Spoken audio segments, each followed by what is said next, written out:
lights on it, it won't wear out the battery. But then what we'll do, we'll typically, it's been a while since I did a pre-flight. So this is from coming back from way back. Okay. Is we're going to drain the fuel here. We're going to come out and check the PDOT tube. We're typically starting this way. Okay. So this is what we're going to do. We're just going to show the things of interest, like the PDOT tube, the drain. This is where the gas tank is, where we drain these. We're looking at the leading edge. This is the stall horn. We want to make sure that's not obstructed. And these lights would be on. So we're just going to take the camera and we're just going to take it around the ship and show the lights are working, the areas of interest. Also, the control locks would be out, so I'm going to take those out and show you some other things. So we want to show you what they're looking at. Let's talk about this. This is actually good. This is really good.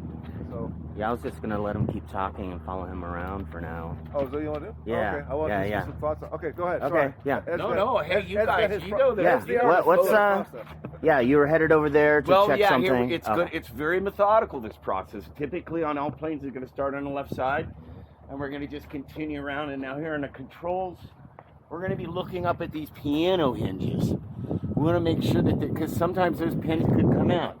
Also, this attachment arm. This is the actual push-pull rod that controls this, right? And again, more piano hinges. General condition. Here on the flaps, we're looking at the flap track guides, make sure they're not boogered up or obstructed. Again, another push-pull tube. Is that secure properly? And we'll come back here and continue. Like I said, I should have covered this. No, this is basic stuff. You know, we've got the hinges here. We've also got a, this is a balancing width for electricity, for static electricity. These are also static. It's a discharge static electricity that builds up in flight. And again, we want to make sure that these hinges, we're looking at the hardware's in place. It's,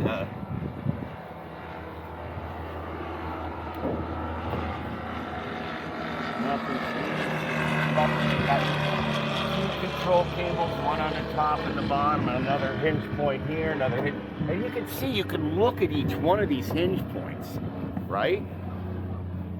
And again, we're looking at the lights, the antennas, our VOR antenna. And we're coming over here, same thing on this side, except here we have our trim tab. So the same thing there is we want to check the piano hinge and the push-pull rod. And also on the bottom, we got the same thing with these are actual cables, not push-pull rods, but we're looking to make sure they're attached. Same thing over here, pins. No leading edge damage. We're always looking for any kind of leading edge damage on these. And then again, this is your comm antenna. And also we're going to tell them, okay, different kinds of shapes for antennas, because the one on the back, that one that's coming out, that's a VOR antenna. It's used for navigation, a lower frequency slightly than the comms. And we can tell them, okay, you know, your VOR antennas, they're going to be typically somewhere between 108 and 118. And 108 is just above the FM band. In your car, it goes to 108. Now we go to the nav. And then at 118 to 136, we're on comms. Same thing with the flaps here, looking for the condition. I come in here, looking for the condition. Drain the fuel.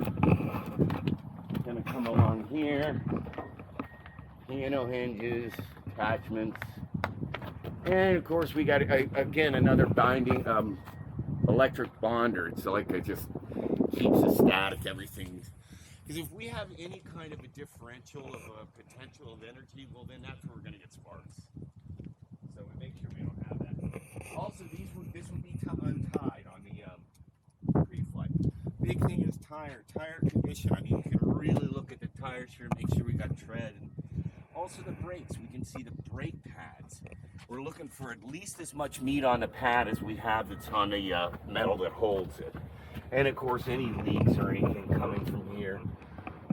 And let's see, we went out that way. There's we have leading edge and drain of fuel. And then also we'll stand up here and we'll actually physically look inside the tank to see how much fuel. And in here we'll check the oil, we'll take a look, see if there's any bird's nests in there. You know, yeah, just general stuff. Right here, we're looking at the alternator, but we're actually going to check the tension on that and the condition, and also, of course, leading edge again, but of the propylene. We don't want any nicks or cuts. Air filters not obstructed, nose gear tire. Got a shimmy dampener there. We're going to look at all these connections. It's just, you can tell by looking at these things, So that's what we're doing. It's just checking the condition of the aircraft. And then eventually we get back to here where we started. Okay. Now on that initial letter, I did include a diagram of the walk around. And I think that's basically all we're doing.